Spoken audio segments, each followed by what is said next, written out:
Hi, this is our project Zigbee based wireless health monitoring system. This is transmitter section, ESP32, LCD display, and power supply board, regulators, and SpO2 sensor. It will give SpO2 and heartbeat value max 30102, and wireless module HC12E, and the entire section is transmitter.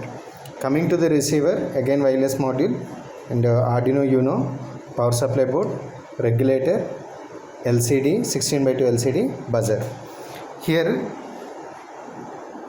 SpO2 sensor connected to ESP32 through I2C communication, and this is temperature sensor DS18B20. If you leave as it is like this, it will sense environmental temperature. If you hold into hand like this, then it will read body temperature.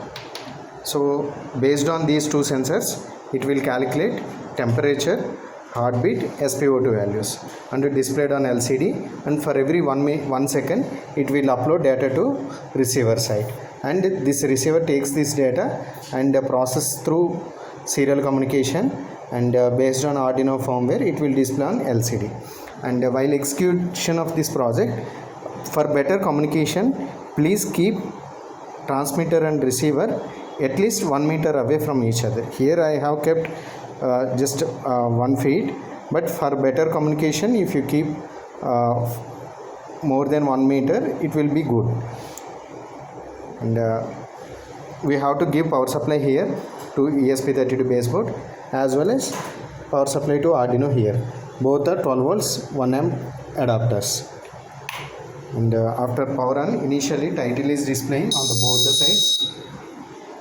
Okay, initially the temperature value in Fahrenheit, heartbeat and SpO2 are 0. Why? Because I am not keeping finger into a module. So here everything is fixed on the board except this temperature sensor and SpO2 sensor. While execution of this project, just keep this heartbeat sensor and temperature sensor away from each other. If this sensor is like this on the board or bottom of this board, and if it touches like this, in that condition if you power on, then there may be chance of damaging an entire circuit. Why? Because it is metal, so that if it touches any of the circuit in anywhere, then it might damage the entire circuit.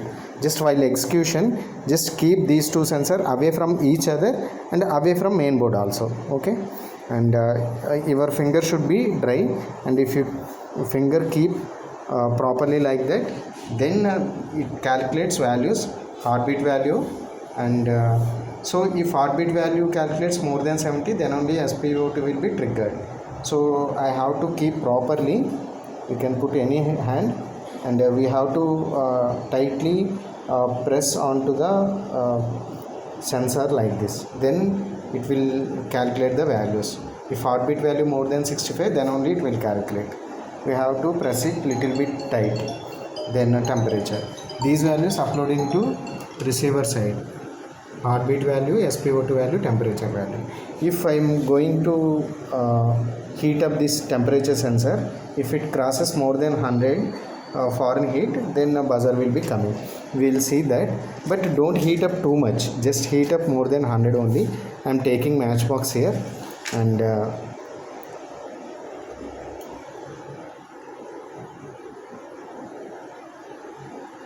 so temperature slightly rises, then here also temperature rises. After that, just leave it in environment and rub it with our skin, so that temperature dissipates to environment easily. So for long time, if temperature sensor is heated, then it will be damaged. Okay, buzzer will be coming. So down the heat, it will take some time.